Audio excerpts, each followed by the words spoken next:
Our project is trying to address the fact that farming systems tend to have moved towards monocultures. And so in sugarcane systems, it's sugarcane, sugarcane, sugarcane. In other systems, the rotation might be something simple, wheat canola or wheat canola, wheat canola. So we have a low diversity of plant species in those systems. Now, under monocultures, you tend to build up certain soil microbial populations or certain soil biology that may be less favourable to the crops you're growing.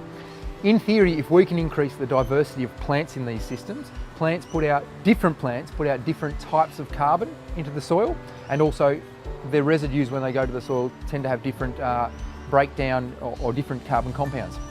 If we can get a diversity of carbon inputs through different plants into soils, this should lead to a diversity in the soil biology, in particular the microbial populations. And in theory, if we can have diverse soil microbial populations, we should have a more resilient soil. And the hope is that this translates to either better crop yields or at least more sustainable crop yields over the long term. So less fluctuation if our soil has greater resilience, greater function. Collaboration is not just important for our project, but from the CRC in general. We need engagement with the farmer groups. We need to know what their problems are. We also need feedback on whether what we are doing is actually addressing any of their problems.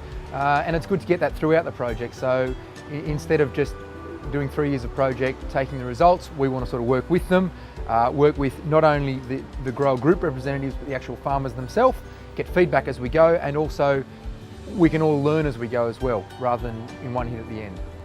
So we have 5 farmer groups. We have Herbert Cane Productivity Services up in Ingham.